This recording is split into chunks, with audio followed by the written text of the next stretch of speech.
الحمد لله نحمده ونستعينه ونستغفره ونؤمن به ونتوكل عليه ونعوذ بالله من شرور أنفسنا ومن سيئات أعمالنا من يهده الله فلا مضل له ومن يضلله فلا هادي له وأشهد أن لا إله إلا الله وحده لا شريك له وأشهد أن سيدنا وسندنا وحبيبنا ومولانا محمدا عبده ورسوله اللهم صل على محمد وعلى آل محمد كما صليت على إبراهيم وعلى آل إبراهيم إنك حميد مجيد اللهم بارك على محمد كما باركت على إبراهيم وعلى آل إبراهيم إنك حميد مجيد أما بعد فأعوذ بالله من الشيطان الرجيم بسم الله الرحمن الرحيم ونضع الموازين القسط ليوم القيامة فلا تظلم نفس شيئا وإن كان مثقال حبة من خردل أتينا بها وكفى بنا حاسبين وقال رسول الله صلى الله عليه وسلم كلمتان حبيبتان إلى الرحمن خفيفتان على اللسان ثقيلتان في الميزان سبحان الله وبحمده سبحان الله العظيم آمنت بالله صدق الله العلي العظيم وصدق رسوله النبي الكريم والحمد لله رب العالمين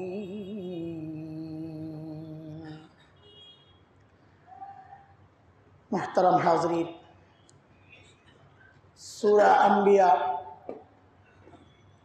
এর 47 নম্বর আয়াত আমি তেলাওয়াত করেছি। রাসূল করিম সাল্লাল্লাহু আলাইহি ওয়াসাল্লামের লাখো হাদিস থেকে একটা হাদিস, এই হাদিসটাকে ইমাম বুখারী রাহমাতুল্লাহি আলাইহি তার কিতাবে সর্বশেষ হাদিস হিসাবে এনেছেন। ওই হাদিসটাও আমি পড়েছি। আল্লাহ তাআলার কাছে তৌফিক চাই, আল্লাহ যেন এই আয়াত এবং হাদিসকে সামনে রেখে এমন কিছু কথা বের করেন যে কথাগুলো আমাদের সকলের হেদায়েতের জন্য আমলের আগ্রহ জাগানিয়া হিসাবে আল্লাহ তাআলা যেন কবুল করেন। এমন কথা আল্লাহ যেন বের করে দেন। শুরুতে হাদিসের দিকে যাই। নবী আলাইহিস সালাম বলেন, কালিমাতা, দুইটা বক্তব্য বিষয় এমন আছে, হাবিবাতানি ইলার রহমান, যে দুইটা বক্তব্য আল্লাহর কাছে, রহমানের কাছে অনেক প্রিয়। রহমানের কাছে অনেক প্রিয় দুইটা বক্তব্য। তো রহমানের কাছে প্রিয় মানে আবার এটা বুঝো না যে ওই আমল বুঝি অনেক জটিল কঠিন। নবী আমাদেরকে বলছেন এমনটা মনে করো না, জটিল কঠিন। নবী আমাদেরকে বলছেন এমনটা মনে করো না, বরং খাফিফাতানি আলাল লিসান, এগুলো উচ্চারণ করা খুবই সহজ, জবানে এগুলা খুবই সহজ, বলা একেবারেই সহজ। কিন্তু বলা সহজ বলে ভেবো না সওয়াব কম। যেহেতু রহমানের কাছে প্রিয় হয়েই গেছে, উচ্চারণ করা সহজ হলেও, হালকা হলেও, আমল কম হলেও, সাকিলাতানি ফিল মিজান, মিজানে পাল্লায় এই আমলগুলো অনেক ভারী হিসাবে আল্লাহ তাআলা উঠাবে। কিন্তু আমল কিন্তু কম, বলাও সহজ। সেই দুইটা বক্তব্য হচ্ছে, নবী বলেন সুবহানাল্লাহি ওয়া বিহামদিহি, সুবহানাল্লাহি হামদিহি, সুবহানাল্লাহিল আযীম, সুবহানাল্লাহি ওয়া বিহামদিহি, সুবহানাল্লাহিল আযীম। কষ্ট হয়েছে আপনাদের? এটাই নবী বলেছেন যে উচ্চারণ করা একেবারেই সহজ, কঠিন না। অনেক কথা তো আছে কঠিন, অনেক দোয়া আছে হাদিসের যেগুলো মুখস্থ করা, উচ্চারণ করাও আমাদের জন্যই কঠিন হয়ে যায়, শব্দ এমন। কিন্তু এই দুইটা বাক্য, একটা হচ্ছে সুবহানাল্লাহি ওয়া বিহামদি, আর একটা হচ্ছে সুবহানাল্লাহিল আযীম। এই দুইটা বাক্য উচ্চারণ করা খুব সহজ, কিন্তু রহমানের কাছে অনেক প্রিয়। কার কাছে? কার কাছে? রহমানের কাছে, আল্লাহর কাছে না। কার কাছে? হ্যাঁ, নবী আলাইহিস আল্লাহর কাছে না। আল্লাহ তাআলার বিভিন্ন গুণবাচক নাম আছে। আল্লাহর কোনো উজির নাই, আল্লাহর কোনো উজির নাই, মন্ত্রী নাই, সচিব নাই, যাদেরকে দিয়ে আল্লাহ কাজ করান, দায়িত্ব দেন। কাজ তো করান, লোক তো আছে, ফেরেশতাদেরকে দিয়ে কাজ করান। কিন্তু আল্লাহ তাআলা তার নিজের দায়িত্ব কাউকে দেন নাই যে এই অংশটা তুমি দেখো, এই অংশ তুমি দেখো। সূর্যরে দিয়ে দিছে, এই এটা তুমি দেখো, যার কারণে কেউ এটা মনে করে সূর্যরে পূজা করা শুরু করে। আবার কেউ চাঁদকে পূজা করা শুরু করে, কেউ বাতাসকে করে, প্রকৃতির পূজারই আছে, শক্তি দেখলেই পূজা করা শুরু করে।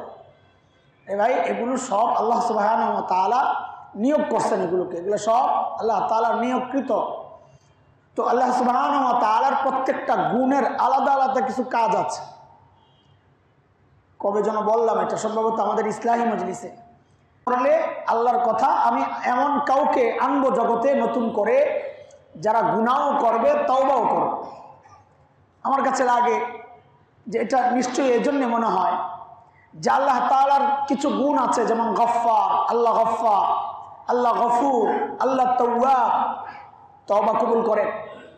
তা আমি যদি গুনাই না করি, তো আল্লাহ তাআলার এই গুণগুলোর কাজ তো নাই হয়ে যায়, এগুলো বেকার হয়ে যায়। তো যেন আল্লাহ তাআলা এগুলো রাখছেনই, আমরা গুনাহ করব, তওবা করব, আল্লাহ মাফ করবেন, আবার গুনাহ করব, তওবা করব, আল্লাহ মাফ করবেন। এই জন্যই তো আল্লাহ গফফার, আল্লাহ গফুর, আল্লাহ তাওয়াব। তো আল্লাহর প্রত্যেকটা গুণবাচক নাম আল্লাহ তাআলার এক একটা শক্তি এর জানান দেয়। তো নবী আলাইহিস সালাম বলেন, এই দুইটা কালিমা রহমানের কাছে, কার কাছে? রহমানের কাছে অনেক প্রিয়। আল্লাহর কাছে বলেন নাই নবী আলাইহিস সালাম। তো নবী আলাইহিস সালাম বলেন, এই দুইটা কালিমা রহমানের কাছে, কার কাছে? রহমানের কাছে অনেক প্রিয়। আল্লাহর কাছে বলেন নাই নবী আলাইহিস সালাম। কেন বলেন নাই? নবী তো বলতে পারতেন হাবিবাতানি ইলাল্লাহ, আল্লাহর কাছে অনেক প্রিয়, এটা বলতে পারতেন। নবী আলাইহিস সালাম এইটা না বলে বলতেছেন রহমানের কাছে অধিক প্রিয়। তো আল্লাহ না বলে রহমান কেন বললেন? বলে রহমানের আলাদা কিছু কাজ আছে। আল্লাহ তো মূল সত্তা, রহমান আল্লাহর মূল সত্তার একটা বৈশিষ্ট্য রহমান দিয়ে প্রকাশ পায়। এই জন্যে নবী আলাইহিস সালাম রহমান বলেছেন। রহমান দিয়ে কোন বৈশিষ্ট্য প্রকাশ পায়? রহমান রহিম এগুলো হচ্ছে রহমত থেকে। রহমত, আল্লাহ রহমত চাই, ওই রহমানের কাছেই রহমত চাই, রহিমের কাছে রহমত। হ্যাঁ, রহমান রহিমের কিছু পার্থক্য আছে পারস্পরিক, কিন্তু মূল অর্থ রহমত কি জিনিস কঠিনভাবে বললে আপনাদের পেজগুজ লেগে যাবে। আমি খুব সহজে বলি আপনাদের, রহমত কি জিনিস? রহমত হচ্ছে কাজ কম মজুরি বেশি। কাজ কম মজুরি বেশি, মানে আপনি যতটুকু উপযুক্ত তার চেয়ে বেশি যিনি দেন তার নাম রহমান। মানে বোনাস দেন যিনি। কি দেন? সহজভাবে যদি আরো সহজ করি তো কি বলবো? যিনি বোনাস দেন, বোনাস দেন। রহমান ওই সত্তা যিনি বোনাস দেন।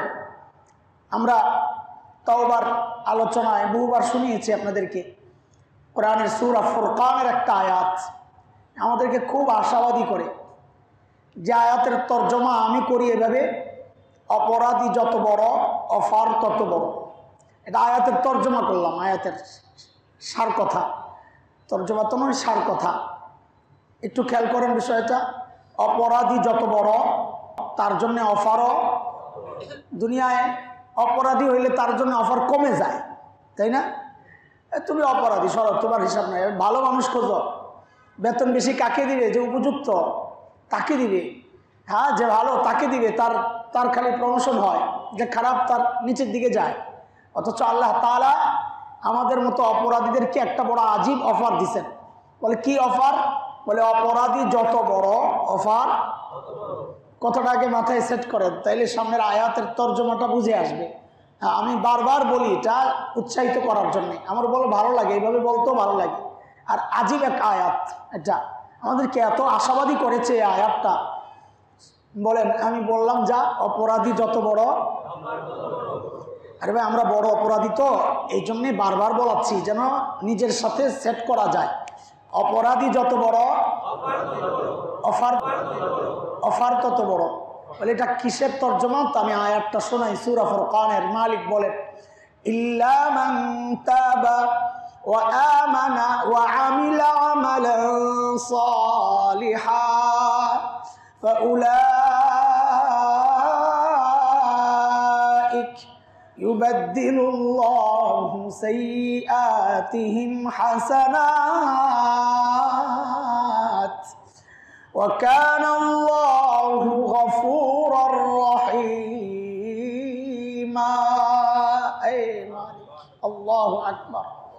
মালিক বলেন, ইল্লা মান তাবা ওয়া আমানা ওয়া আমিলা আমালান সালিহা, যে ঈমান আছে যার, ভুল করেছে, তওবা করেছে পাক্কা দিলে এবং ভালো হয়ে গেছে, নেক আমলও শুরু করছে। এমন না তওবা করে আবার গুনাহ করে, তওবা করে। নেক আমলও শুরু করছে, এমন না তওবা করে আবার গুনাহ করে, তওবা করে। ওয়ালাম ইউসিররু আলা মা ফাআল, এই গুনাহটা বারবার করে না, তওবা করে পুরো ভালো হয়ে গেছে। আল্লাহ বলেন, তো তুমি তওবা করছো, আমি আমার তাওয়াব গুণের কারণে, হ্যাঁ, আমি আমার গফুর গুণ দিয়ে তোমার সমস্ত গুনাহগুলো আমি মিটাইয়া দিব। যা, তো গফুর দিয়া, গফুর এটা দিয়ে গুনাহ সব মুছে দেওয়া হলো। পরপরই আল্লাহ বলেন, আমি কিন্তু রহিম, আমি কিন্তু রহিম।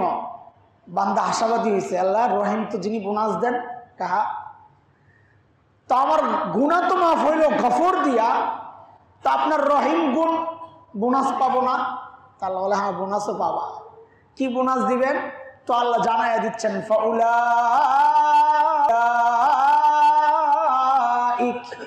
ইউবাদদিলুল্লাহু সাইয়্যাতিহিম হাসানাত। আল্লাহ বলেন, যে কয়টা গুনাহ করছিলা, গফুর দিয়া তো গুনাহগুলো আগে পরিষ্কার করছি, আমি রহিম তো রয়ে গেছি, বোনাস তো রয়ে গেছে। যদি তুমি ঠিক হও তা আমিও আমার যে রহিম গুণ আছে ওইটার প্রকাশ আমিও করা শুরু করব, প্রয়োগ করা শুরু করব। বলে সেই প্রয়োগটা কি মালিক? তো মালিক বলেন যে কয়টা গুনাহ করছিলা গুনাহগুলো সরাইয়া ঠিক ওই কয়টা নেকি আমি ঢুকায়া দেব। এবার আমার সাথে ওই আগের কথাটা আবার বলেন তো, অপরাধী যত বড় অফার তত বড়। এইবার বুঝেন, কথার কথা আমাদের মসজিদের পেশ ইমাম সাহেব, কথার কথা আমাদের পেশ ইমাম সাহেব খুব পেরেশানিতে আছেন। গত জুমায় দোয়া করেছি বাচ্চাটার জন্য। আমাদের সানি হুজুর, ইমাম সাহেব হুজুর, কথার কথা, এটা আমিও হইতে পারি, ধরেন আমারটাই ধরেন, আমার এত কম নাই জন্য আমি বলতেছি না, হুজুরের উপরই আমার ভরসা বেশি আমার চেয়ে। সারা জিন্দিগি গুনাহ আছে হুজুরের 100, কথার কথা এটা, সারা জিন্দিগি গুনাহ আছে কত? হঠাৎ কারো বয়ানে বসছে, কোরআন আল্লাহর সহবতে গেছে, দিল পাল্টায় গেছে, তো দিলের মধ্যে খুব তোলপাড়, অনুশোচনার আগুন জ্বলতেছে, দুফোঁটা চোখের পানি, ওই আগুন জ্বলে ভিতরটা গলে চোখ দিয়ে দুফোঁটা পানি বের হয়ে গেছে। কাঁদতেছেন আল্লাহর কাছে, আল্লাহ আমাকে মাফ করে দাও, রব্বানা যালামনা আনফুসানা ওয়া ইল্লাম তাগফির লানা ওয়া তারহামনা লানাকুনান্না মিনাল খাসিরিন, খুব বলে কান্নাকাটি করতেছে। আচ্ছা বলেন তো হুজুর, যে এই যে দিল থেকে তওবা করলেন, এই 100 গুনাহ এখন আছে না শেষ? শেষ টোটালি? হ্যাঁ মাশাআল্লাহ। এটা কি এই পর্যন্তই না? হুজুর, যে এই যে দিল থেকে তওবা করলেন, এই 100 গুনাহ এখন আছে না শেষ? শেষ টোটালি? হ্যাঁ মাশাআল্লাহ। এটা কি এই পর্যন্তই না আরো কিছু কাজ হয়েছে? বোনাস পাইছে কত? 100। গুনাহ ছিল 100, সরাইয়া বোনাস পাইছে 100। ঢাকার টপ টেরর, শীর্ষ সন্ত্রাসী, গডফাদার, অপরাধীদের গডফাদার, তার চেয়ে বড় অপরাধী ঢাকায় নাই। গুনার সংখ্যা কথার কথা 1 লক্ষ কোটি, কথার কথা। আপনি মনে চাইলে সংখ্যাটাকে আরো বাড়াইয়া নিতে পারেন, সমস্যা নেই, যত বাড়ান আপনি কত বাড়াইতে পারবেন বাড়াইতে থাকেন। হঠাৎ আমাদের কোনো ভাইয়ের, কোনো বুজুর্গের সহবতে গেছে, হ্যাঁ, আমাদের দিল থেকে তওবা করছে আল্লাহর কাছে, আল্লাহ যা করছি তো ভুল করছি, স্বীকার করলাম, আমাকে মাফ করে দাও। খুব কান্নাকাটি করলো, নেক আমলও শুরু করলো, ওই সত্য পুরা করছে, সব ছেড়ে দিয়ে মাদ্রাসায় ভর্তি হয়ে গেছে, সব ছেড়ে দিয়ে দাওয়াত তাবলীগের মেহনতে বের হয়ে গেছে, সব ছেড়ে দিয়ে পুরো হক্কানি বুজুর্গের খানকায় সোহবতে চলে গেছে। আচ্ছা এবার আপনারা ফতুয়া দেন বা এই আয়াতের তর্জমাটা আপনারা করেন যে এই ব্যক্তির গুনাহ মাফ হয়েছে কয়টা? 1 লক্ষ কোটি। সব এটা নিয়েও অনেকের কেমন কেমন খুশখুশ লাগে, এত গুনাহ একবারে মাফ। আজীব অবস্থা, মানুষ কিভাবে চিন্তা করে, অথচ নিজের হাতের বানানো কম্পিউটারের শক্তিরে বিশ্বাস করে যে কম্পিউটারে একটা অপশন আছে, অল ডিলেট অপশন আছে না? সারা জিন্দেগির আমলনামা যা আছে, কষ্ট যা করছে, ওই ফাইলের অল ডিলেটে টিপ দিয়া কিন্তু একবারে সব গায়েব করতে পারে, ওইটা ডিলেটে টিপ দিয়া কিন্তু একবারে সব গায়েব করতে পারে, ওইটা ঠিকই বিশ্বাস করে, কিন্তু আল্লাহও যে অল ডিলেটের ক্ষমতা রাখেন এটা বিশ্বাস করে। কি আজীব তামাশা দেখেন। আরে আমার আমলনামার অল ডিলেটে তো আল্লাহও টিপ দিতে পারেন না? তোর কম্পিউটারে যদি অল ডিলেট অপশন থাকে, আল্লাহ বলেন আমার কাছেও আছে, আমারটা খালি অল ডিলেট না, আবার বুকও হয়ে যায়, গ্যাপ আবার ফিল আপও হয়ে যায়, গুনাহ আমি টিপ দিয়া খালি করে আবার অটো সিস্টেমে ওইটারে আবার নেকি দিয়ে ভরে দিই। আচ্ছা ওইবার বলেন, ওই অপরাধী গুনাহ করছিল 1 লক্ষ কোটি, তওবা করছে, মাফ হয়েছে কয়টা? সব। আচ্ছা মাফ হওয়ার পর সে খুব ভালো হয়ে গেছে, এখন আমলনামায় ঢুকছে কত? 1 লক্ষ কোটি নেকি ঢুকছে আমলনামায়। হায় আল্লাহ, আমাদের হুজুরের ঢুকছিল কত? মাত্র। আর এই অপরাধী আর ঢুকলে 1 লক্ষ কোটি, এত গ্যাপ? হ্যাঁ এটাই আল্লাহ, মাত্র।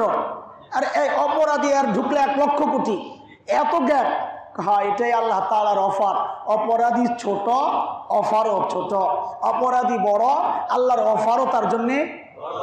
এই জন্য আমি ওইভাবে বলি, অপরাধী যত বড় অফার। আরে ভাই আশাবাদী হন না, আশাবাদী। খুশি লাগে না আপনাদের এই কথা? আল্লাহ তাআলার এই কথাগুলো খুশি লাগে না? আরে কি সুযোগ দিয়েছেন আল্লাহ তাআলা। আল্লাহ বলেন অপরাধী যত বড়। বলে কিসের অর্থ বললেন আপনি এটা? বলে এই আয়াতের, সূরা ফুরকানের এই আয়াতের অর্থ, ইল্লা মান তাবা وآمن وعمل عملا صالحا فأولئك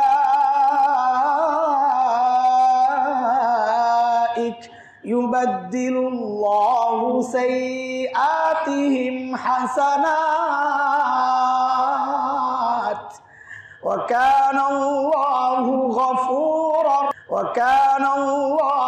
غفورا رحيما। এখন আপনি অপরাধী যত বড় হবেন আপনার জন্য অফারও বারবার বলতেছি সেটআপের জন্য যেন ভিতরে যায় বসে এবার নিজে নিজে চিন্তা করেন এই সুযোগ পাইয়া হাতছাড়া করা যায়? আরে বলেন, আপনার যদি এই মুহূর্তে বলে আপনার পকেটে যত টাকা আছে টাকা দিবেন ডলার দেবেন, আপনি তো লাভ দিয়ে উঠবেন, দরকার পকেট ছিঁড়ে দিয়ে দেবেন যে এটার বিনিময়ে কিছু দেওয়া যায় কিনা। ঘরে পয়সা 5 পয়সা 10 পয়সাও খুঁজবেন, কারণ কি? আরে দিলেই তো ডলার, দিলেই আল্লাহকে তুই তোর গুনারি আমারে দে, আমি নেকি দিয়ে দেবো। সুবহানাল্লাহ। এইটার অফার মনে হয় না আমাদের, না? ওই যে আখিরাতের বিশ্বাসটা দুর্বল, আখিরাতের বিশ্বাসটা যে দুর্বল। কি অফার দিচ্ছেন মালিক, সুবহানাল্লাহ। একজন মানুষ সারা জিন্দেগিতে আমল করলই 50,000 কোটি, তার আমলের পরিমাণ 50,000 কোটি। আপনার গুনাহ তার চেয়ে, সে যত আমল করছে আপনার গুনাহ তার চেয়ে বেশি। আল্লাহকে তোর একটা অফার দিলাম, সারা জিন্দেগি আমল করে যতটুক আগাইছে তুই গুনাহ করেও এর চেয়ে বেশি আগাইতে পারবি, একটা অফার দিলাম। বলে কি? তুই আমার কাছে মাফ চা, ভালো হয়ে যা, যেই কটা গুনাহ করছস আমি তোরে ওই কটা নেকি দিয়ে দেবো, অথচ করস নাই।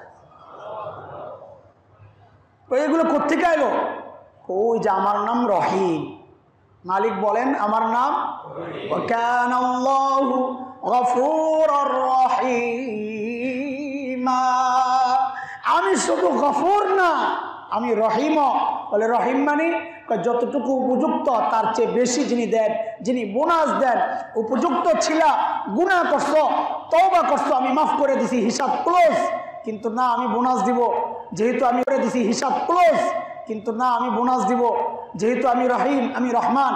বলে দেন, বলে যেই কয়টা গুনাহ করছো ওই কয়টা নেকি দিয়া দিলাম যা তুমি করো নাই। ওই যে হাদিসের মধ্যে নবী বলেন কালিমাতান হাবিবাতান ইলার রহমান, রহমানের কাছে খুব প্রিয়। বলে রহমান কেন বললেন নবী? নবী রহমান বলতেছেন এই জন্যে যে সওয়াব আল্লাহ যেটা দিচ্ছেন ওইটা এই কালিমা অনুযায়ী, বক্তব্য অনুযায়ী, আমল অনুযায়ী ওই সওয়াব তো পাওয়ার কথা না, তাহলে এত পাইলা কেন? যেহেতু রহমানের পছন্দ হয়ে গেছে আর রহমানের কাজে এটা যতটুকু উপযুক্ত তার চেয়ে বেশি দেন। তো নবী বলেন সাকিলাতান ফিল মিজান, আমল কম কিন্তু যেহেতু রহমানের পছন্দ হয়ে গেছে এখন আর তোমার কোনো চিন্তা নাই, এখন তোমার আমল নামায় ওই অল্প আমলই ভারী হয়ে যাবে, ভারী হয়ে যাবে। সুবহানাল্লাহিল আযীম, সুবহানাল্লাহি ওয়া বিহামদি, সুবহানাল্লাহিল আযীম, সুবহানাল্লাহি ওয়া বিহামদি, সুবহানাল্লাহিল আযীম, সুবহানাল্লাহি ওয়া বিহামদি, সুবহানাল্লাহিল আযীম। আমল নামা কি ভারী হইতেছে, সুবহানাল্লাহ। খবর তো নাই আমাদের, আমল নামা ভারী হইতেছে, ভারী হইতেছে। ও ভাই, আল্লাহ তাআলার সিস্টেম, আল্লাহ সংখ্যা দেখেন না, সংখ্যা দেখেন না, আল্লাহ ওজন করবেন। আল্লাহ, আমি যে আয়াতে কারিমা তিলাওয়াত করেছি সূরা আম্বিয়ার, আল্লাহ বলেন ওয়ানাদাউল মাওয়াজিনাল কিসত, আমি ইনসাফের দাড়ি পাল্লা দাঁড় করাবো, ইনসাফের। আগে তো হিসাব হবে, কারিমা তিলাওয়াত করেছি সূরা আম্বিয়ার, আল্লাহ বলেন ওয়ানাদাউল মাওয়াজিনাল কিসত, আমি ইনসাফের দাড়ি পাল্লা দাঁড় করাবো, ইনসাফের। আগে তো হিসাব হবে, হিসাব হয়ে যদি একটু এদিক সেদিক হয়ে যায়, আমার যদি আমল নামা গুনাহটা ভারী হয়ে যায়, তাও আশা রাখো, আশা রাখো, নিরাশ হয়েও না। কেন? বলে মালিকের তো আরেকটা পরিচয়, মালিক বলেছেন মালিকি ইয়াউমিদ্দিন। নামাজে আমরা পড়তেছি না, আল্লাহর কাছে বলতেছি আলহামদুলিল্লাহি রাব্বিল আলামিন আর রহমানির রহিম মালিকি ইয়াউমিদ্দিন। পড়েন না? মালিকি ইয়াউমিদ্দিন মানে কি বলেন তো? মাশাআল্লাহ। অনেকে বলে কিয়ামত দিবসের মালিক। না না, কিয়ামত না, বিচার দিবসের মালিক। বিচার করেন তাকে বিচারক বলে না মালিক বলে? আমাদের কোর্টে যারা বিচার করেন ওনাদেরকে বিচারক বলে না মালিক বলে? তো আল্লাহ তাআলা নিজেকে বিচারক না বলে বললেন আমি মালিক, আমি বিচার দিবসের মালিক। কেন আরবিতে বিচারকের কোনো শব্দ নাই? হাকিম আছেন, কাজী আছে। আল্লাহ চাইলে ওইগুলো বলতে পারতেন যে আমি বিচার দিবসের বিচারক, আমি বিচার দিবসের হাকিম। আল্লাহ তা বলেন না, আল্লাহ বলতেছেন আমি বিচার দিবসের। কেন বললেন? ওহো, মালিক আর বিচারকের মধ্যে পার্থক্য আছে, এই জন্য বলছেন। কি পার্থক্য? বিচারক সংবিধান অনুযায়ী বিচার করেন না নিজের মন মতো? কোন বিচারক নিজের মন মতো বিচার করলে চাকরি থাকবে?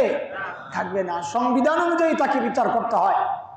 কিন্তু যিনি মালিক হন তার কোনো নিয়ম কানুন মানা চলে না। এই যে টুপির মালিক আমি যদি কাউকে দিয়ে দিই কারো কিছু বলার নাই। মালিক আমি যদি কাউকে দিয়ে দিই কারো কিছু বলার নাই। কাউকে যদি বেচে দিই 10 টাকায় কারো কিছু বলার নাই। আমি যদি ফেলে দেই কারো কিছু বলার নাই। আমি মালিক, আমার যা ইচ্ছা আমি তাই করব।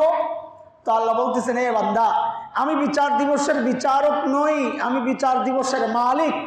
যদি বিচারক হইতাম তুই আটকায়া যাইতি, যা করছস সাথে সাথে আমি বলতাম যা এটা শাস্তি ভোগ কর।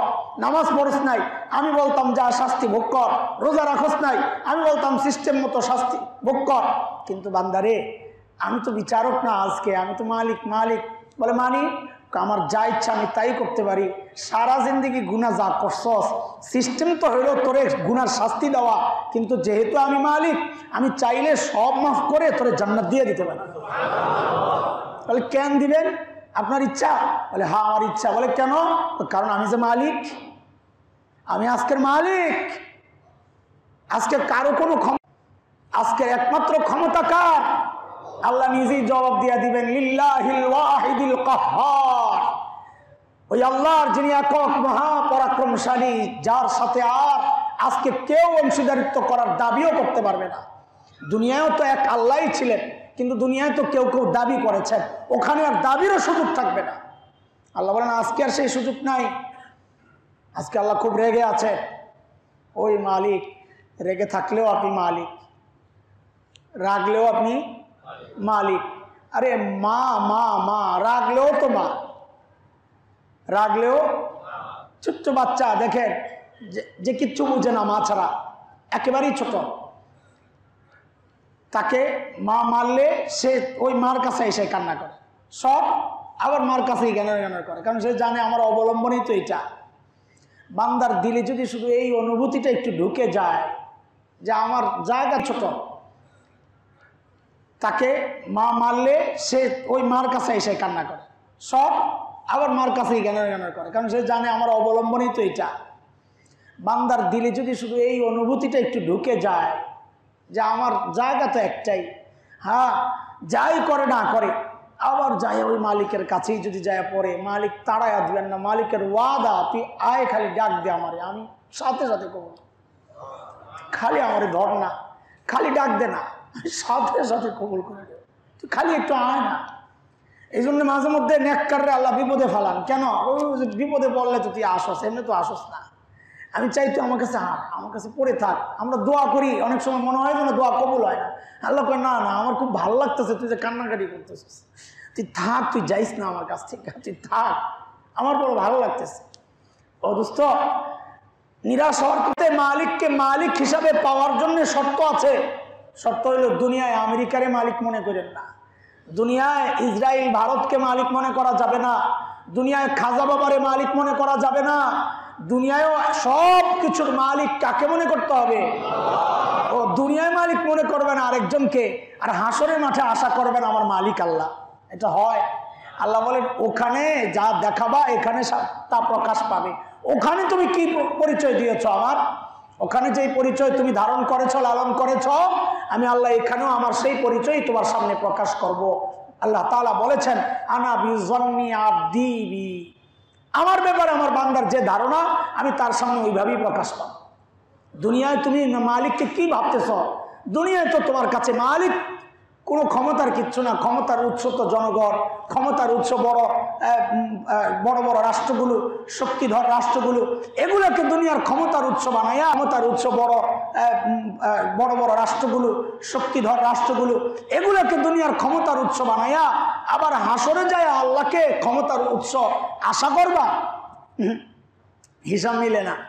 দুনিয়ায় যা প্রকাশ করব, যা দিব আমরা, আল্লাহ তাআলা ওইটাই আখিরাতে আমার সামনে প্রকাশ করবেন। মুহতারাম হাজরিন, তো নবী আলাইহিস সালাম বলতেছেন দুইটা কালিমা রহমানের কাছে খুব প্রিয়, খুব প্রিয়। আচ্ছা, এই কালিমাগুলো প্রতিদিন কিছু কিছু পড়লে কি অনেক বেশি কষ্ট হবে আপনারে?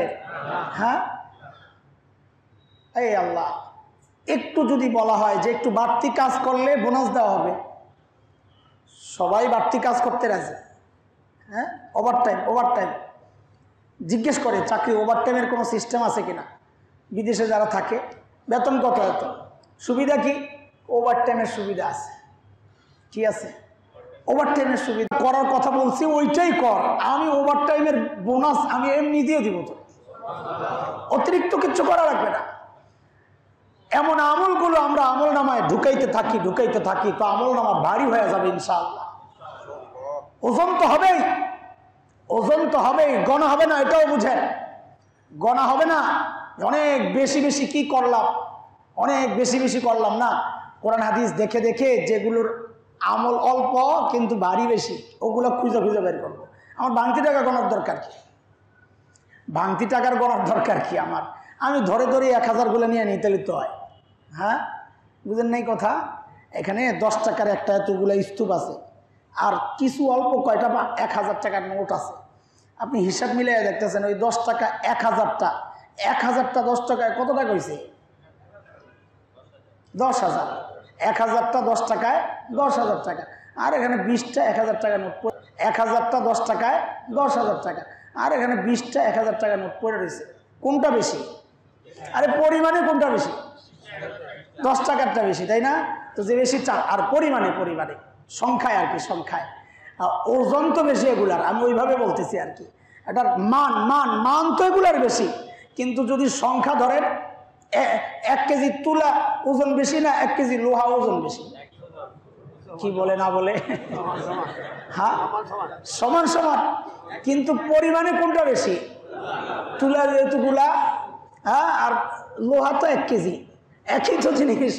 হঠাৎ করে মনে হয় যে তুলা তো হালকা, মনে হয় তুলার পাতলা, লোহার ওজন বেশি। আর ভাই, লোহার ওজন বেশি হইলেও তো 1 কেজি, তুলাও তো 1 কেজি, দেখতে অনেক বেশি।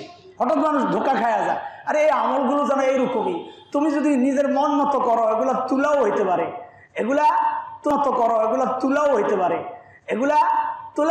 ওই যে রাস্তায় বেচে বড় এরকম বেলুনের মতো বাচ্চারা খায়, মিষ্টি কি বলে, হাওয়াই মিঠাই। ওই হাওয়াই মিঠাই ভিতরে দিলে এটা তো কিচ্ছু নাই, এটা পেট নষ্ট হয়, খাওয়া কিচ্ছু না। হাওয়াই আমরা ওই হাওয়ার পিছনে না ঘুরা, আমরা ওই যে মুক্তাগুলা ধরি। একটা মুক্তা ধরবো কোটি টাকা, হ্যাঁ, এই একটা সোনার টুকরা ধরবো বাস লক্ষ টাকা। আমি ওই মাটির পিছনে না দৌড়াইয়া, লোহার পিছনে না দৌড়াইয়া, আমি ভাঙতি টাকার পিছনে না দৌড়াইয়া, আমি একদম দামিটার পিছনে দৌড়াই। তাহলে আমার জন্যে আখিরাতে এগুলো বেশি কাজ আসবে। হ্যাঁ, বিদেশে যাওয়ার সময় আমরা কি করে নেই? ডলার করে নেই না? হজে যাওয়ার সময় কি করে নেই?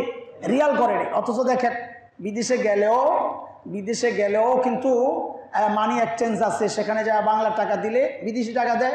তা আপনি কষ্ট করে বাংলাদেশে মানি এক্সচেঞ্জ আছে, সেখানে যা বাংলা টাকা দিলে বিদেশি টাকা দেয়। তা আপনি কষ্ট করে বাংলাদেশের মানি এক্সচেঞ্জ থেকে এগুলো ভাঙানো দরকার কি? এমনি তো সিস্টেমই এটা, পাসপোর্টে আপনি বিদেশি ডলার ইনডিউস করে নিতে হবে।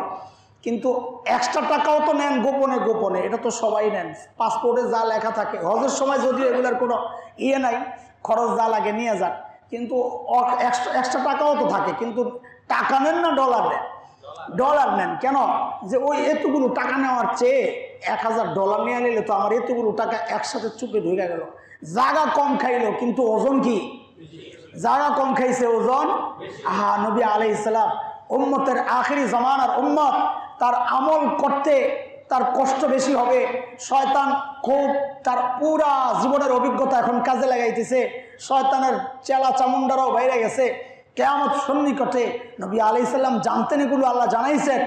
উম্মত তো দুর্বল, আমল করা সহজ হয়, তো নবী জানাই দিয়েছেন এরে এরে শোন শোন, সুবহানাল্লাহি ওয়া বিহামদিহি সুবহানাল্লাহিল আযীম। এটা কিন্তু ভাঙতি টাকা না, এটা কিন্তু একটা বড় নোট, বড় নোট। এটা কি সাইজে ছোট, খাফিফাতান আলাল লিসান, সাইজে ছোট, বহন করা সহজ, উচ্চারণ করা সহজ, কিন্তু এটার মান বলে সাকিলাতান ফিল মিজান, মিজানের মধ্যে অনেক ভারী হয়ে যাবে, কিন্তু অনেকগুলো টাকা পাবে এটা দিয়া। আয় মালিক, অর্ধেকের কত দাম দেখেন তো, অর্ধেকের অর্ধেক কি? সুবহানাল্লাহি ওয়া বিহামদিহি, বলেন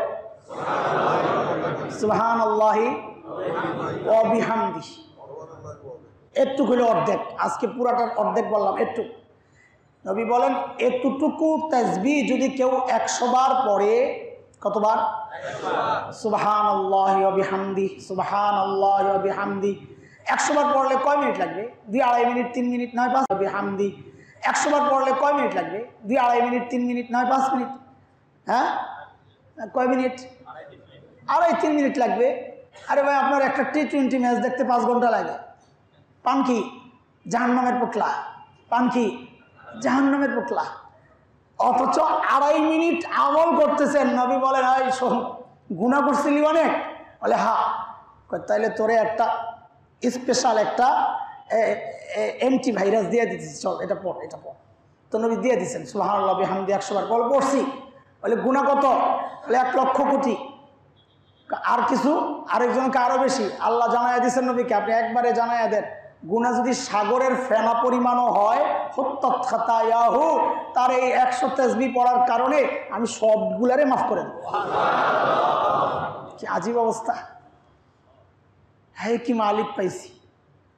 আমি গুনাহ করলাম সারাদিন, চিন্তায় ঘুমাইয়া গেছস, তাও কিচ্ছু বলি নাই। এইবার ঘুমও তো শেষ হয়েছে, আমি আসছি, এইবার তোর কাছে আসছি, একদম দুনিয়ার আকাশে আল্লাহ নেমে আসেন। হাদিসের কথা, আল্লাহ কিভাবে নামেন এগুলো আল্লাহর বিষয়, আল্লাহর সাথে যেটা উপযুক্ত ওইভাবেই করেন আল্লাহ তাআলা। এগুলোর ভেতরে আমাদের ঘাঁটাঘাঁটির দরকার নাই। আল্লাহ তাআলা খুব কাছে চলে আসেন, এসে ডাকতে থাকেন, আলা মিন মুস্তাগফিরিন ফাগফিরালাহ। এরে আমার বান্দা, কে কে গুনাহ করছস, সারাদিন গুনাহ করছস না? কে কে করছস, কে কে করছস? আয় আয়, আমি আসছি, আমি আসছি। কি জন্যে আসছেন? তোকে মাফ করার জন্যে। সারাদিন রিজিকের তালাশে কষ্ট পাইতেছিলি না? আলা মিন মুস্তারজিকিন ফারজুকা। আরে বান্দা, তুই সারাদিন কত কষ্ট করলি, কত কষ্ট করলি। আয় আয় আয়, আমি আসছি তোকে রিজিক দেওয়ার জন্যে। তুই চা আমার কাছে, আমি দিয়ে দিব। এই জন্য শেখ ইবনুল কাইয়িম রহমতুল্লাহ আলাইহি জাদুল মাআদে আসছে, শেখ ইবনুল কাইয়িম রহমতুল্লাহ আলাইহি বলেন, যে ব্যক্তি রহমতুল্লাহ আলাইহি জাদুল মাআদে আসছে, শেখ ইবনুল কাইয়িম রহমতুল্লাহ আলাইহি বলেন, যে ব্যক্তি সকালে ঘুমাবে, ওই ব্যক্তির ঘর থেকে জিন্দেগিতে অভাব দূর হবে না। দোকানের সেল নাই, অভাব, ঋণ পড়ে আছি, এত কষ্ট, পরীক্ষাও হতে পারে, সেটা আমি হিসাবে না আনি আপাতত। সব কষ্ট কষ্ট। বিকালে আসছি হুজুরের কাছে, হুজুর একটা দোয়া লেখা দেন। কেন? দোকানে লটকাইয়া দিব। কত দোয়া যে আমার কাছ থেকে লেখা নিস। কি বলুন, ঠিক আছে লিখছি, একটা আয়াত লিখে দিছি, যান ঝুলাই দিছে, মনের সান্ত্বনা। ও ভাই, আমি 100 তাবিজ দিয়েও যদি আপনার ঘরটারে সাজাইয়া দেই, আর আপনি যদি সকালে ঘুমান, কাজ হবে না। কেন? ও যে এক আল্লাহর বান্দা পীর সাহেবের কাছে এসব দোয়া চায়, হুজুর খাস করে আপনার কাছে দোয়া চাই, আল্লাহ যেন আমার একটা নেক সন্তান দেয়। তো হুজুর কইছে, যা, আমি দোয়া করতেছি। অনেক দিন পরে, আবার বছরখানিক পরে আসছে, হুজুর বাচ্চা হয় না, যা দোয়া করতেছি। বহুদিন পর, বছরখানিক পর আবার আসছে, হুজুর বাচ্চা হয় না, একটু দোয়া করেন। হুজুরের সন্দেহ লাগছে যে এমনভাবে বলে, আমিও তো দোয়া করতেছি, কি স্বাস্থ্যগত কোনো সমস্যা নাকি? কি সমস্যা? বিয়ে করছো কোথায়? বউ কি বংশ এরকম নাকি, বাচ্চা কাচ্চা হয় না? আমি এখন বিয়ে করি নাই। আচ্ছা, কারবার দেখো, বিয়েই করে নাই, বাচ্চা চাইতেছো তুমি আমার দিয়ে, 2 বছর ধরে দোয়া করাইলা, তুমি বিয়ে করে নাই, তুমি বাচ্চা আসবে কোথা থেকে? আরে আল্লাহ রিজিক দেন সকালবেলা, আর তুমি বিকালে হুজুরের কাছে আছো তাবিজের জন্যে। যখন রিজিক দেন তখন তো থাকো ঘুমায়া, আর এখন আসো তাবিজের জন্য। জিন্দেগিতে রিজিক আসবে না, জিন্দেগিতে অভাব যাবে না, পেরেশানি যাবে না। কারণ আল্লাহ সকালে রিজিক বন্টন করেন, আল্লাহ নিজে চলে আসেন রিজিক বন্টনের জন্য। আলা মিন মুস্তারজিকিন ফারজুকা। কার কি দরকার? লাস্টে আল্লাহ তাআলা বলেন কয়টা, নবী বলেন কয়টা বলবো? আল্লাহ এরকম সব ডাকতে থাকেন, লাস্টে বলতে থাকেন আলা বন্টনের জন্য, আলা মিন মুস্তারজিকিন ফারযুকা, কার কি দরকার? লাস্টে আল্লাহ তাআলা বলেন কয়টা, নবী বলেন কয়টা বলবো? আল্লাহ এরকম সব ডাকতে থাকেন, লাস্টে বলতে থাকেন আলা মুবতালান ফাওয়াফিয়া, কে কি বিপদে আসো চাও আমি মুক্তি দিব, আলা কাজা, নবী লাস্টে বলেন আলা কাজা আলা কাজা, এইভাবে আল্লাহ বলতেই থাকেন। এই কে সন্তান নিয়ে পেরেশানিতে আছো চাও আমি পেরেশানি দূর করব, কে বিবি নিয়ে পেরেশানিতে আছো চাও আমি বিবির পেরেশানি দূর করব, কে অসুস্থতার পেরেশানিতে আছো চাও আমি ওই পেরেশানি দূর করব, আরে কে শত্রুর মোকাবেলা করতে পারছো না চাও আমি ওই পেরেশানি দূর করব, কার কি সমস্যা আছে সব সমস্যার সমাধানের জন্য আমি নিজে আসছি, তুমি খালি চাও কি দরকার আমি দিতে আসছি। আর আমরা তখন জবাব কি দেই? আল্লাহ শরীরটা খুব ক্লান্ত, সারা রাত ফেসবুক চালাইছি, আপনি আসছেন তো একটু থাকেন, আমি একটু ঘুমাইতে যাই। তাহাজ্জুদের ওয়াক্তের এক একজন এক একটা বলে, কেউ বলে 3টা, কেউ বলে 4টা, কেউ বলে 2টা। আমি বলি এগুলো তো সব মুফতি সাহেবদের কথা বলতেছেন, ওইটা তো আপনারা আমি জিজ্ঞেস করবো না, ওইটা মুফতি সাহেবকেই জিজ্ঞেস করবো। আমার কাছে ডিজিটাল ব্যাখ্যা আছে। তো তখন সবাই চোখ কান্না হয়ে যায়, ডিজিটাল হুজুর মনে নতুন কোনো ব্যাখ্যা আম করে শেখাবে। তো বলি যে তাহাজ্জুদের বর্তমান ওয়াক্ত হইল, একবারই বলে দেই, এই যুগের ছেলেপেলেরা ফেসবুক ইউটিউব বন্ধ করে যখন ঘুমাইতে যায় ওটা হলো তাহাজ্জুদের ওয়াক্ত। সারা রাত সজাগ, দুনিয়ার সবার সাথে যোগাযোগ। যে মালিক নিজে আসলেন আমার সাথে যোগাযোগ করার জন্যে, তখন আমি বলি আমি একটু ঘুমাইলি, সারা রাত বহুত ব্যস্ত ছিলাম, আমি এখন ক্লান্ত। গজব আসবে না কেন বলে? গজব আসবে না কেন? মালিক বলতেছেন সারা দিন সারা রাত তুই আমার থেকে মুখ ফিরাইয়া রাখলি, আমি আমার দয়া, আমি রহিম, আমি রহমান, আমি করিম, আমি লতিফ, আমি রউফ, আমি ওয়াদুদ, গুণগুলোর কারণে আমি আসলাম তোর কাছে তোরে মাফ করার জন্যে, আমি আসলাম তোকে দেওয়ার জন্যে, আমি আসলাম তোকে বাঁচানোর জন্যে। তুই এইটাও গ্রহণ করলি না, এইটাও অ্যাভয়েড করলি, তো গজব আসবে না কেন বলেন? যদি আপনার দরজায় কেউ যায় আপনাকে হাদিয়া দেওয়ার জন্যে, আর আপনি বলেন কলিং বিল টিপতেছে, আপনি বলেন আমার সময় না, আমি এখন ঘুমাবো, বাইরন, আর জিন্দিগিতে আসবে, আপনার দুয়ারে ওই লোক আর জিন্দিগিতে আসবে। কিন্তু আমার মালিক তাও না, আমার মালিকরে আপনি ফিরাইয়া দিচ্ছেন না, আজকে মালিক কষ্ট পাইছেন, কিন্তু কালকে যদি আবার ডাক দেন মালিক আমি ভুল করছি, তো মালিক খুশি হয়ে আছেন, বলে যা যা কোনো সমস্যা নাই।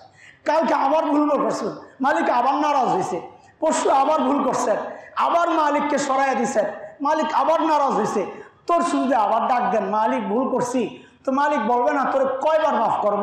মালিক জানাইয়া দিচ্ছেন যতবার ভুল করবি, যতবার ডাক দিবি, আমি ততবারই সাড়া দিয়ে দিব। আমি তো তোর মতো না, আমি তো তোর নেতার মতো না, আমি তো তোর বাবা মায়ের মতো না, আমি তো তোর ভাইয়ের মতো না, আমি তো তোর বসের মতো না, আমি তো তোর মালিক, আমি তোর খালিক, আমি আল্লাহ, আমি আল্লাহ, আমি আল্লাহ। এমন মালিক পাইও হতভাগা আমরা, হতভাগা আমরা, এমন মালিক পেয়েও এই গুনাহ দিয়া বইরে রাখছি, আরে করে ফেলছি আর কি, বারবার বলি কথাগুলো, করে ফেলছি আর কি, ফেলছি। আমি তো ফেরেশতা না যে আমার গুনাহ করার সামর্থ্য নাই, আমি তো নবী না যে আল্লাহ আমাকে বাঁচায় রাখছেন, আমি তো মানুষ, সাধারণ মানুষ, আমার গুনাহ হবে? আমার গুনাহ হবে বলেই তো আমার মালিক গাফফার। আমার যদি গুনাহ না হইতো আমার মালিকের গাফফার গুণ তো আর মালিক বানাইতেন না। আমার গুনাহ হবে বলেই তো আমার মালিক বলেছেন আমি তাওয়াব, আমার গুনাহ হবে বলেই তো আমার মালিক বলেছেন আমি গফুর, মালিক বলেছেন আমি গফুর। আমি আমার পরিচয়ে ঠিক থাকি, তাইলে কেমনে হবে? মালিক এইভাবে ডাকতেছেন, তুই গুনাহ করছস, আমার পরিচয় তো পাল্টায় নাই তোর গুনার কারণে, আমি তো গফুরই রয়ে গেছি, তুই গুনাহ করছস, তোর গুনার কারণে তো আমার পরিচয় পাল্টায় নাই, আমি তো তাওয়াবই রয়ে গেছি। তুই গুনাহ করছস, তোর গুনার কারণে আমার পরিচয় তো পাল্টায় নাই, আমি তো গফফারই রয়ে গেছি। তুই মাফ চা। মৃত্যুর আলামত প্রকাশ পাওয়ার আগ পর্যন্ত, মৃত্যুর শেষ শ্বাসগুলো যখন বের হয়, গড়গড় বরগড়, ইন্নাল্লাহা ইয়াকবালু তাওবাতাল আবদি মা লাম ইউগারগির, হাদিসের কথা। ওই গড়গড়া আসার আগ পর্যন্ত মালিক বলেন আমার তওবার দরজা খোলা তোর জন্য, খোলা তোর জন্য। গুনাহ করতে করতে করতে করতে দাড়ি চুল সব সাদা হয়ে গেছে। মালিক বলেন কি জানে, তুই গুনাহ করতে করতে বুড়া হইছস, আমি মাফ করতে করতে আমি গফফার বুড়া হব না। তুই গুনাহ করতে করতে ক্লান্ত হবি, আমি মাফ করতে করতে ক্লান্ত হব না। আমি আপনি গুনাহ করতে করতে ক্লান্ত হয়ে যাই, ক্লান্ত হয়েই তো ফেরত আসি, না হয়তো সারাক্ষণই গুনায় থাকতাম। ক্লান্ত হয়ে ঘরে ফেরত আসি, আর পারতেছি না। মালিক ডেকে বলতেছেন, তুই গুনাহ করতে করতে ক্লান্ত হবি বান্দা, আমি মাফ করতে করতে ক্লান্ত হব না, বরং আমার খুশি লাগে। বলে কেমন খুশি? নবী বলেন, ধূসর মরুভূমিতে কোনো সহায় নাই, কিচ্ছু নাই, বাহনটা হারায় গেছে। মরুভূমির বাহন হারানো মানে সব শেষ। ওটটা হারায় গেছে, পথিক বসে বসে কাঁদছেন, হায় আমার কি হবে। সন্তান হারায় গেছে, হায় আমার কি হবে। কাঁদতেছে মা, কাঁদতেছে বাবা, সন্তান হারায় গেছে। আপনি চিন্তা করেন তো একটু, আপনি একটু চিন্তা করেন তো যে আপনার বাচ্চাটা হারায় গেছে, কি পেরেশানি বলেন। মারা গেলেও ওই পেরেশানি হয় না, মারা গেলেও ওই পেরেশানি হয় না, বাচ্চা হারায় গেলে মা বাবার যে পেরেশানি হয়। তো ওই হারানো বাচ্চাটাকে হঠাৎ পাইছেন, কেমন খুশি লাগবে, কেমন খুশি লাগবে। তো নবী বলেন, আল্লাহ তাআলা তার হারানো বান্দাকে ফেরত পাইলে, গুনাহ করে হারায় গেছে, মালিক থেকে বিচ্ছিন্ন হয়ে গেছে, আল্লাহ তাআলা যখন ওই হারানো বান্দাকে ফেরত পান, বান্দা যখন আয়েশা বলে মালিক মাফ করে দাও, তো মালিক ওই মা বাবার চেয়েও বেশি আনন্দিত হয়। গুনাহ করে যতটা কষ্ট দিয়েছি মালিককে, তওবা করার দ্বারা ওটা মাইনাস হয়ে উল্টা ঘুরে যায়। মালিক মাফ তো করেনি, রাগ তো যায়, ক্ষোভ তো শেষ হওয়ার পাল্টা বোনাস হিসাবে খুশি হয়ে যায়। এমন মালিক পায়া যদি আমল নামাকে ভারী করতে না পারি, গুনার আমলগুলা যদি সরাইয়া আমল নামাকে ফ্রেশ করে নেক দিয়া যদি ভারী করতে না পারি, তাইলে কিন্তু হাসরের মাঠে আফসোস করা লাগবে।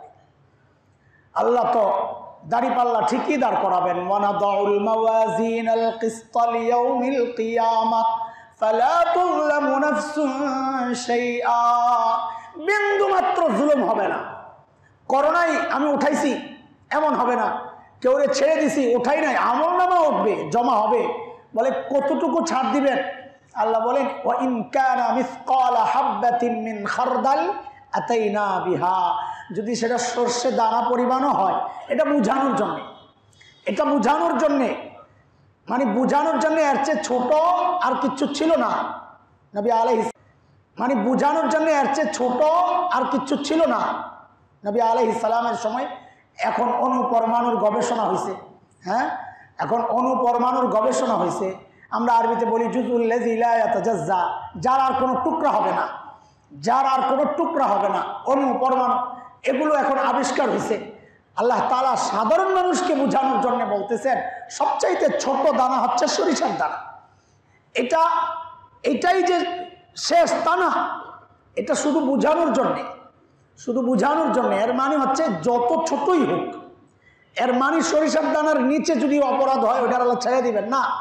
এর মানে হচ্ছে যত ছোটই হোক, যত ক্ষুদ্র থেকে ক্ষুদ্রই হোক, আল্লাহ বলেন, যেমন কোরআনে আসছে, ফামান ইয়ামাল মিসকালা যাররা, ফামান ইয়ামাল মিসকালা যাররা, যে যাররা পরিমাণ আমল করবে, খায়ের হইলে ভালো হইলে ভালোটাই পাবে, শার খারাপ হলে, বলে যাররা হচ্ছে বাহির থেকে যখন ঘরের কোনো ফাঁক দিয়ে রোদ ঢুকে, রোদের যে আলোটা ঢুকে ঝলক, ওই আলোর মধ্যে দেখবেন একটা ধুলা উঠতে থাকে, এমনি স্বাভাবিকভাবে ওই ধুলাটা দেখা যায় না। রোদ ওই ফাঁক দিয়ে যখন ফাঁক গলে, যখন রোদের একটা রশ্মি ভিতরে ঢুকে যায়, ওই রোদের রশ্মি, আলো রশ্মির মধ্যে যে ধুলাটা উঠতে থাকে, হযরত আব্দুল্লাহ ইবনে আব্বাস বলেন জাররা হচ্ছে ওইটা।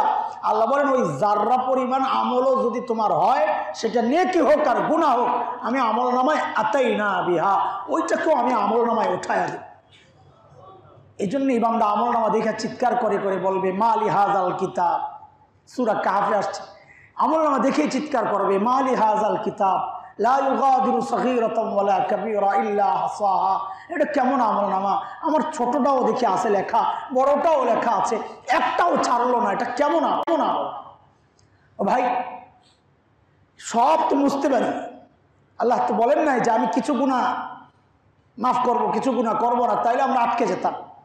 আল্লাহ বলতেছেন সবচাইতে বড় গুনাহ, ইন্না শিরকা লাযুলমুন আযীম, সবচাইতে বড় গুনাহ শিরকও যদি তুমি করো, তওবা করলে আমি ওইটাও মাফ করে দিই। হ্যাঁ, এটা হচ্ছে আল্লাহর সাথে যদি হক হয়, লেনদেন যদি আল্লাহর সাথে হয়, আর লেনদেন যদি মানুষের সাথে হয়, তো আল্লাহ তাআলা কিন্তু আটকায়া দিবেন। এগুলা দুনিয়াতে আমরা নিজেরাই সেরে নিই। এর জন্যে বড় বাঁচার উপায় হচ্ছে, আমি যাদের সাথে আমার লেনদেন, আমি যাদের কাছে পাও না, আমার হক যারা নষ্ট করছে, সোজা কথা, আর্থিক হোক, দুনিয়ার হোক, ইজ্জতের হোক, বদনামের হোক, যাই হোক, আমার হক যারা নষ্ট করছে, আমিও তাদেরকে মাফ করে দিই, মাফ করতে থাকি। কেন? তো আশা করব, ওই আশায় মাফ করব যে আল্লাহ আমি তোমার বান্দারে ছেড়ে দিলাম, তুমিও আমারে ছাড়ার একটা ব্যবস্থা করে দিও। আমি বেশি দয়ালু না, আল্লাহ আশা করব, ওই আশায় মাফ করব যে আল্লাহ আমি তোমার বান্দারে ছেড়ে দিলাম, তুমিও আমারে ছাড়ার একটা ব্যবস্থা করে দিও। আমি বেশি দয়ালু না, আল্লাহ বেশি দয়ালু? তুলনা হয় তো আল্লাহ বলবে আমারে তুই শরম দিবি নাকি? এটা আমার কথা বলতেছি, তুই আমার শরম দিবি নাকি? তুই মাফ করলি আর আমি তোর আটকায় রাখুন? হ্যাঁ, তো তুই আমার থেকে বেশি দয়ালু হয়ে গেছিস, এই আশা নিয়ে মাফ করবেন। মনে মনে খালি আল্লাহ তুমি তো আমার চেয়ে বেশি দয়ালু না? হ্যাঁ, তো আমি তো তোর চেয়ে অনেক বেশি দয়ালু। সারা দুনিয়ার যত দয়া আছে এটা হলো আল্লাহর দয়ার মাত্র 1 ভাগ। কত? মাত্র 1 ভাগ। ওই 1 ভাগ দয়ার ভাগ পাইয়াই মা সন্তানকে মায়া করে। নবী বলেন হাত্তা তারফা হাফিরাহা, ওর তারফা হাফিরাহা, জন্তুটা বাচ্চাকে দুধ খাওয়ানোর সময় যে পাটা উঁচু করে যেন পাটা বাচ্চার গায়ে না লাগে, বাচ্চা ব্যথা পাবে, আল্লাহ নবী বলেন অতটুকু দয়াও যে করতেছে, ওইটাও আল্লাহর ওই রহমতের 1 ভাগের একটা অংশ মাত্র। সবটাও আল্লাহর ওই রহমতের 1 ভাগের একটা অংশ মাত্র। সব টোটাল দয়াকে একসাথে করলে আল্লাহর রহমতের মাত্র 1 ভাগ, বাকিটা আল্লাহর কাছে। ও আমসাকা ইনদাহা 99 ইনদাহু 99। আল্লাহ নিজের কাছে 99 অংশ রহমত রাইখা দিয়েছে। ওই রহমত আমি চাইতে পারি না আল্লাহর কাছে। আল্লাহ আমি তো দয়া করলাম, তোমার বান্দারে মাফ করে দিলাম, তো তুমি আমার উপর দয়া করবা না? তো আল্লাহ হয়তো হাসরের মাঠে অথবা দুনিয়াতেই আমার মাফের ব্যবস্থা করবেন। যাদের হক আমি নষ্ট করছি, দিল থেকে হয়তো তিনি আমাকে মাফ করে দিবেন। আল্লাহ যদি করেন, দিল কার হাতে? আল্লাহর হাতে। তো আল্লাহ চাইলে মাফ করাই দিতে পারেন না? তো এই আশায় নিজেও মাফ করতে থাকবো। অনেকে অনেক কিছু বলে, হুজুর এত ক্ষতি করছে কেমনে মাফ করো? ভাই মাফ না করলে আপনার লাভটা কি? মাফ না করলে যদি আপনার লাভ হইতো, আরেকজনের যাত্রা ভঙ্গের জন্য নিজের নাক কাটবেন? এটা বুদ্ধিমানের কাজ। বেঁচে যাক, সে যাক না, আমার ক্ষতি না হইলে কি আসে যায়? আমি সারা জীবন নাক কাটা থাকবো আরেকজনকে আটকায় দেওয়ার জন্য, এটা বুদ্ধিমানের কাজ না। আমি তাকে আটকায় দেব, তা আমাকে যদি আল্লাহ আটকায় দেন, আমাকে যদি আল্লাহ আটকায় দেন, ওই যে আমি আপনাদেরকে বলেছিলাম, আগে দান করার সময় চিন্তা করতাম এই লোকটা উপযুক্ত কিনা। এই মাসালা হতো, আবার জিজ্ঞাসাও করে যে আপনি যে বললেন কথাটা এত নেশা করে। আরে ভাই করে, হয়তো করে, একদম স্পষ্ট মনে হলে দিয়েন না, থাক, আপনার দিলের ওই খোঁচানি যেন না আসে। তা আমার দিলে আসে কি জানেন? এই যে আমি ভাবতেছি লোকটা উপযুক্ত কি উপযুক্ত না, ঠিক এই চিন্তাটাই যদি আল্লাহ করেন যে হাসান জামিলরে যে আমি রহমত করব, উপযুক্ত কি না, তাহলে তো আমি নিজেই আটকায় যাব। আমি তো আটকায় যাবো যে আল্লাহ আমি তো উপযুক্ত না, এমন কি আছে আমার যে তোমার রহমত পাবো, এমন কি আছে যে তোমার মাফ পাবো? এই জন্য দেওয়া থেকে উপযুক্ত না তুমি জানো, তোমার নাম লইয়া চাইছে আমি দিয়ে দিলাম, আমিও যদি উপযুক্ত না হই তুমি আমারে ছেড়ে দিও। দেওয়ার সময় ওইভাবে দেই, এবার চিন্তা করি ওইভাবে চিন্তা করি। ইনশাআল্লাহ আল্লাহ তাআলা আমাদের আমল নামাকে ভারী করে হাসরের মাঠে ওঠার তৌফিক দান করেন, আমিন। আগামী সপ্তাহে যাদের সামর্থ্য আছে অতিরিক্ত, প্রতিদিন মসজিদের দান বক্সে যা দেই তো দিই, অতিরিক্ত যাদের সামর্থ্য আছে, যাদের সামর্থ্য নাই তাদের কাছে আমরা চাইবো না, অতিরিক্ত 1000 টাকা করে নিয়ে আসবো আগামী সপ্তাহে। আমাদের একটা বড় কাজ আমরা হাতে নিয়েছি, কারো হাতে টাকা দেওয়ার দরকার নাই। আবারও বলি, ভুল বুঝবেন না, এটা খেয়ানতের মাসআলা না, আমাদের সিস্টেমের বিষয়। আমরা বলবো না কেউ খেয়ানত করতেছে, ওইভাবে বলবো না, সিস্টেমের কারণে বলছি। কারো হাতে টাকা দেওয়ার দরকার নাই, দান বক্সে টাকা দিলে সবার সামনে খোলা হয়, ওইটার মধ্যে আর আমাদের কোনো ভিতরের অস্পষ্টতা থাকে না, অন্য কিচ্ছু না। এই জন্যে যাদের সামর্থ্য আছে অতিরিক্ত 1000 টাকা করে নিয়ে আসবো। এটা হলো কম, যারা বসে আছে আপনারা আবার মনে করেন না যে আপনার করে কুছি 1000 টাকা করে আনার জন্য। আপনাদেরকে 1000 টাকা আনতে বলি নাই আমি, আপনি আবার 1000 টাকা দিয়ে আমার ঠগায়েন না। আর যাদের সামর্থ্য বেশি তারা 1000 দিবে না। আমি বলি কমপক্ষে 1000 টাকা অতিরিক্ত হয় না, দান বক্সের মধ্যে ফেলে দেব। আমরা আমাদের বিদ্যুতের বড় ট্রান্সফার লাগাতে হবে, অনেক টাকা লাগবে আমাদের। এই জন্যে আপনাদের সহযোগিতা আমরা নিব। খাসভাবেও আমরা কারো কাছে একটু হাত দিব। ধরুন 1 লাখ টাকা, আলহামদুলিল্লাহ। আচ্ছা, আমরা ওইভাবে তো কখনো ওঠাই না, আলহামদুলিল্লাহ, আল্লাহ শুকর, আল্লাহ শুকর। যাক, চলবে, অসুবিধা নাই। এতটুকু কথার কারণে যদি মসজিদে একটু উপকার হয়েছে, আল্লাহ শুকর, আলহামদুলিল্লাহ। এরকম যদি কেউ আমাদের কাছে দিয়ে দিতে চায়, আমরা একদম রসিদ কেটে তাকে দিয়ে দেবো, কবুল করব। আপনাদের এই সহযোগিতা, যারাই বাতাস খাবে, ঠান্ডা পাবে, লাইটের আলোয় উপকৃত হবে, সওয়াব আমলনামায় ঢুকতে থাকবে, যতদিন আছে ততদিন। আল্লাহ কবুল করেন, আমিন। ওয়া আখিরু দাওয়ানা আলহামদুলিল্লাহ।